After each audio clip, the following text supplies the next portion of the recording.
bwe twogera ku mukkiriza obw'endagaano empya twogera ku muntu ajjudde Katonda. Tewaliwo bakkiriza ba mirundi ebiri oba esatu, nedda. Bayibuli gweyita omukkiriza wa mulundi gumu, era omukkiriza oyo yoyo asitudde Kristo, yakkiriza kufuna Kristo. Bayibuli egamba mu Yokaana 12 bonna abaamufuna yabawa obuyinza okufuuka abaana ba Katonda, be bakkiriza erinnya lye. Abatazaalibwa mu mubiri newankubadde omusaayi newankubadde okwegomba kw'omuntu, naye abaazaalibwa Katonda be bakkiriza. Era buli lwe twogera ku muntu ayitibwa omukkiriza, basebo ne bannyabo, omukkiriza wa mulundi gumu, lekera okulowooza nti waliwo omukkiriza omulala nti ate yakkiriza naye ate talina Katonda, ate waliwo omukkiriza naye ate alimu omuzimu. Muzeeyi Kato, Mukama yebazibwe ssebo, nsuubire nti oli bulungi. Bwe nali ndi naawe ku live yo ne batabani bo ne bawala bo, njagala tukkiriziganye bulungi nnyo. Ndowooza navaawo nga tutegeerekese, navaawo nga tutegeere nga mpulira olinga ategedde. Amiina. Nakubuulira nti tulina abakkiriza ba mirundi ebiri mu kanisa. In fact, ekkanisa erina kye bayita ba believers, era ekkanisa erina kye bayita ba disciples.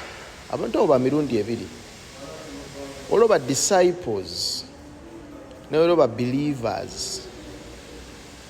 Mukama waffe Yesu yali alina abantu baali bangi abatambula naye. In fact, among the disciples be yali alina baali bawera ba 72 ndowooza. Ku 72 bali abalala ne badduka ne bagenda, n'asigazaawo 12. Kwe kubabuuza nti namwe mwagala okugenda, namwe mwagala, ne bamugamba nti tetunagala, tunaavaawo okuleka gwe alina ekigambo eky'obulamu. So era nenkutegeeza nti ekkanisa y'ebikolwa by'abatume 19, omutume Pawulo ne Filipo bali batambula ne basanga abooluganda 19, ne basanga abooluganda Bayibuli ebayita ba disciples of Christ. Ne bababuuza nti mwabatizibwa kuyingira mu ki? In fact, n'okubatizibwa bayite bakumanyi na kumanya. Ekyokubiri, n'Omwoyo Mutukuvu bayite bamuwuliranga nako.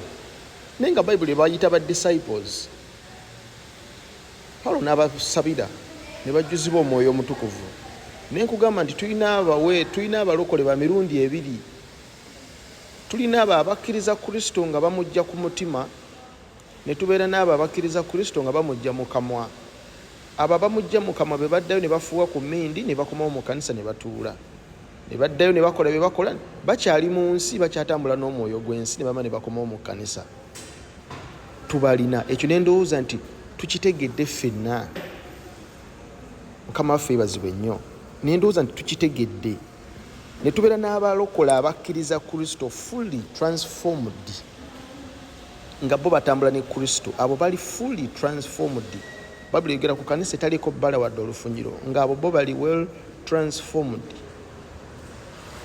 Ndowooza twategeeragana ku kintu ekyo. Naye ate vidiyo yo endaga nti tewakitegeera. Naye ng'ate navaawo ku live yo vidiyo ng'ondaga okitegedde, nga n'abantu mu komenti yo balaga okitegedde. Bujje mu kika ky'obwo. Ate waliwo omukkiriza omulala, tewaliwo omukkiriza mulala, omukkiriza wa mulundi gumu.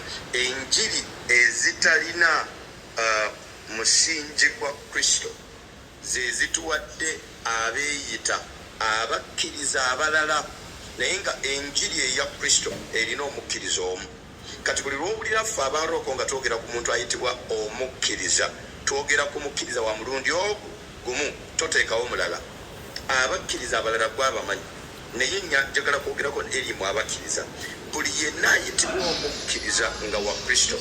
Munda mu ggwe mwe muli Kristo, munda mu ggwe mulimu Katonda, munda mu ggwe mulimu Mwoyo Omutukuvu, munda mu ggwe mulimu Mwoyo wa Kristo, munda mu ggwe mulimu Mukama, munda mu ggwe mulimu Katonda.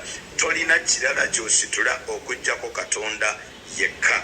Era Bayibuli bw'eba ekwadressinga gwe omukkiriza, oteekwa okumanya nti gwe wekka eriiso lya Katonda gwe litunuulidde, era nga ne Katonda oyo n'eriiso lyali munda mu ggwe.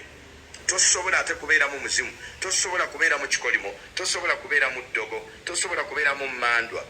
Kakati na okusomesa muzeeyi Kato n'abaana be twali nabo ku olwo, era navawo nkugambye nti 100% nasomesa ne nkugamba nti 100% omuntu akkiriza Kristo mu mutima n'amwatula n'akamwa n'atambula ne Kristo n'abeera converted n'abeera renewed n'atambula ng'embala y'obwakabaka bweyogera, omuntu oyo tabeeramu mizimu, tatuulibwamu mizimu munda mu ye 100%. Nenkikugamba nenkikusomesa ekyo n'okitegeera.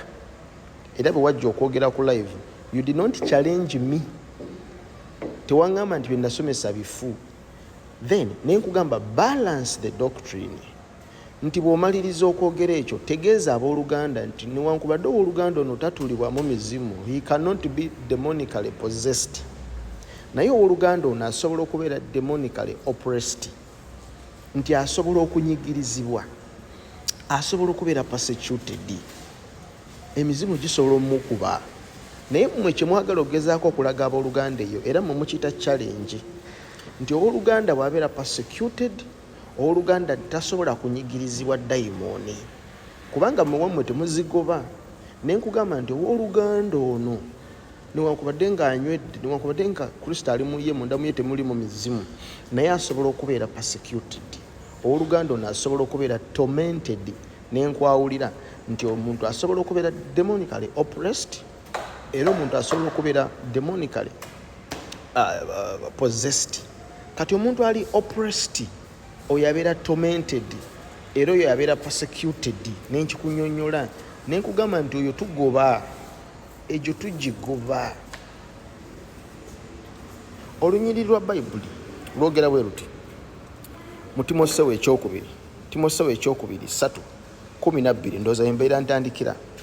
Olunyiriri lusoma bwe luti, olunyiriri lugamba, nsonyiwamuko, olunyiriri lugamba nti my persecutions and the sufferings that came upon me in Antiochia, Iconium and Lystra. Okay, what persecutions I endured, yet the Lord rescued me from all of them. Kati persecution zino zaali zivaawa? Omutume ng'ayogera zaali zivaawa? Persecution zino zaali zivaawa? Olwokubiri 12 agamba, Timoseewo ekyokubiri 3:12 agamba, indeed all who desire to live godly lives in Christ Jesus will be persecuted. Will be persecuted. Those who desire to live a godly life in Christ will be persecuted. Era nababuuza ekibuuzo ne mbagamba nti omutume Paulo yayogera n'agamba nti nwanye okulwana okulungi, okukkiriza nkukuumye. Yali alwana naki?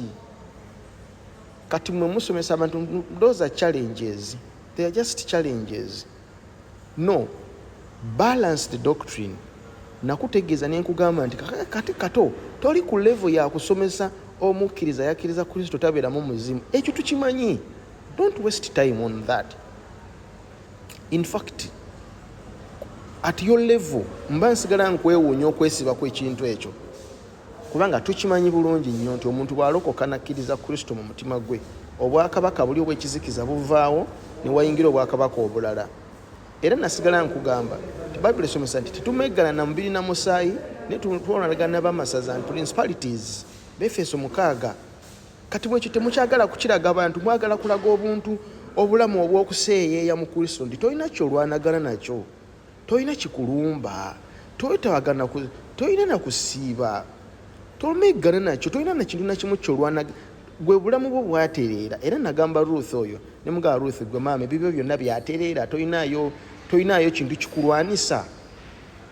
Hardship in life, we are persecuted day and night. Who is persecuting? Ani aleta persecutions ezo? Tetumeggana na entalo zaffe si za mubiri na musaayi, wabula tumeggana n'abamasaza n'ab'obuyinza bafugira mu bbanga. Baani? Bano balokole. Ono mulokole ali persecuted.